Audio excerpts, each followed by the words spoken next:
करून हात फिरवायची. त्यातच माझा वेळ जात असे. अधूनमधून मी मोबाईलवर काही रेसिपी पाहायची. मित्रमैत्रिणी किंवा आईसोबत गप्पा मारायची.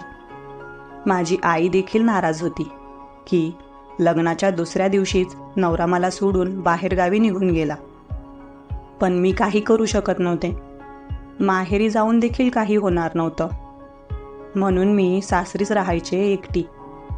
या एकटेपणामुळे खूप कंटाळा यायचा, पण काही पर्याय नव्हता. एक दिवस सकाळीच माझ्या नवऱ्याचा फोन आला. फोन उचलताच तो आनंदी आवाजात म्हणाला, पुष्पा, एक आनंदाची बातमी आहे. मी मनात विचार केला, माझा नवरा परत येणार की काय? मन भरून आलं. माझा आनंद मावत नव्हता. मी उत्सुकतेने विचारलं, खरंच? कधी येणार आहात? मी नाही येणार आहे अजून. मग काय बातमी आहे?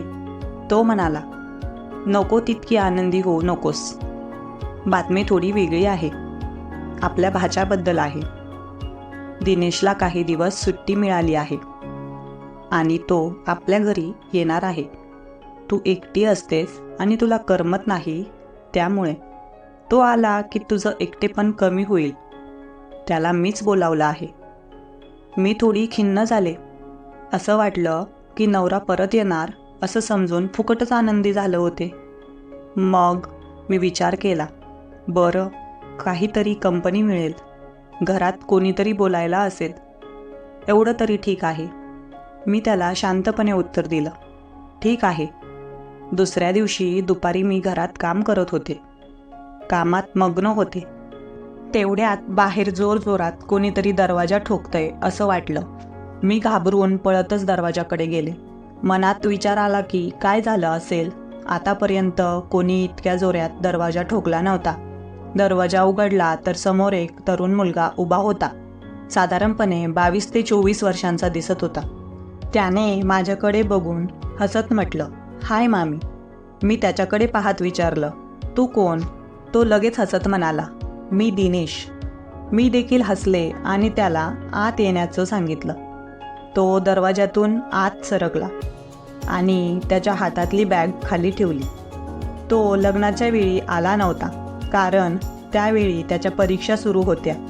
त्यामुळे त्याने माफी मागत म्हटलं, मामी, लग्नाला येता आलं नाही, सॉरी. मी हसत म्हणाले, अहो, सॉरी कशाला?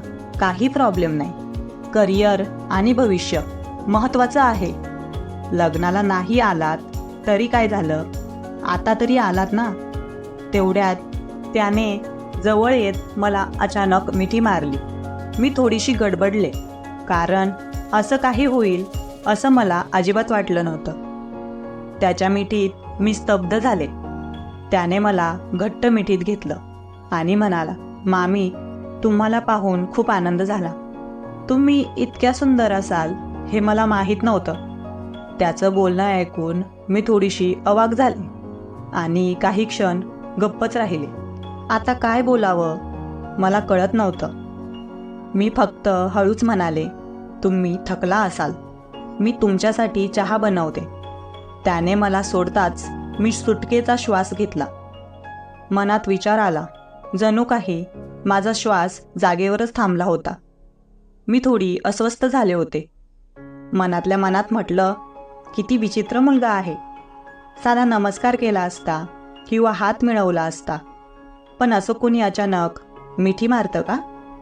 मी तातडीने स्वयंपाकघरात गेले आणि त्याला गरम पाणी दिलं हातपाय धुण्यासाठी.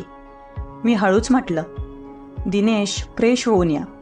तो बाथरूममध्ये गेला आणि मी त्याच्यासाठी नाश्ता आणि चहा बनवायला घेतलं. काही वेळाने तो बाहेर आला. मी त्याला नाश्ता दिला. नाश्ता करत असताना तो म्हणाला, मामी, तुमचा स्वयंपाक एक नंबर आहे, अगदी नंबर 1, तुमच्यासारखाच. मी थोडं हसत विचारलं, माझ्यासारखाच म्हणजे? तो हसत म्हणाला, जशी माझी मामी सुंदर आहे तसाच तिचा स्वयंपाकही A1 आहे. मी त्याच्या या बोलण्यावर फक्त हलकं हसले आणि म्हटलं, ठीक आहे, आता काही दिवस इथेच राहा. तुला जर माझा स्वयंपाक आवडला असेल तर रोज काहीतरी नवीन बनवेन.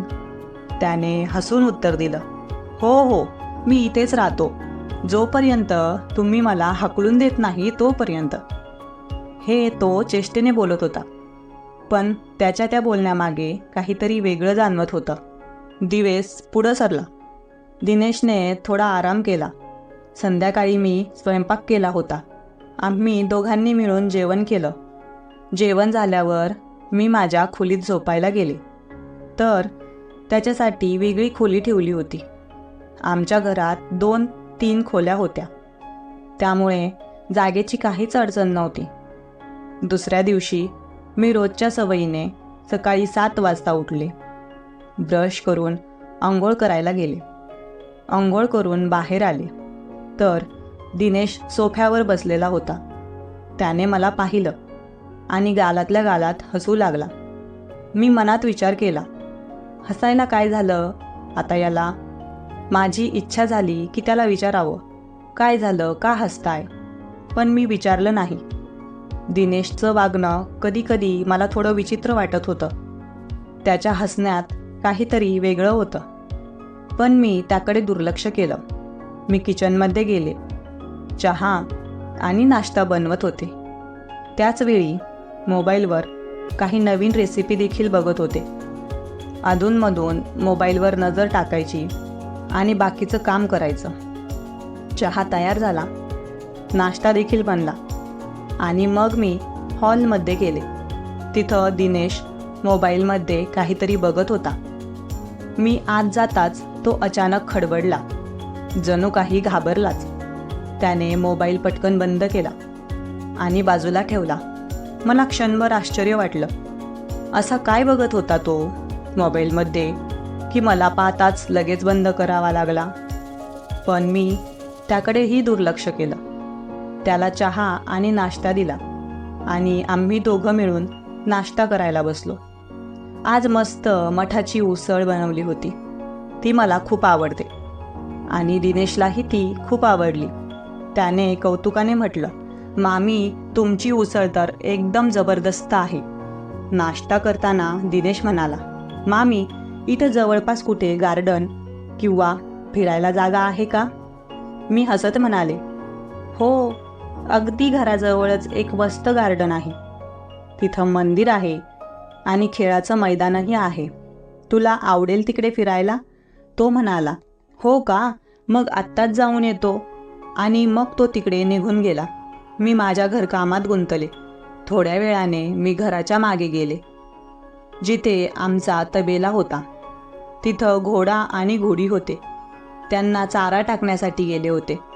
त्या दोघांना चारा टाकून मी परत येणार होते. इतक्यात अचानक दिनेश मागून आला. त्याने मला मागून पकडलं आणि डोळ्यांवर हात ठेवून म्हटलं, ओळखा पाहू कोण आहे?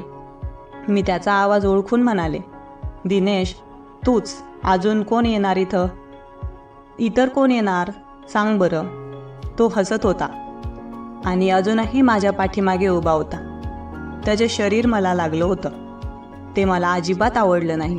मी त्याला लगेच म्हटलं, दिनेश, डोळ्यावरून हात काढ, मला अवघडल्यासारखं वाटतंय.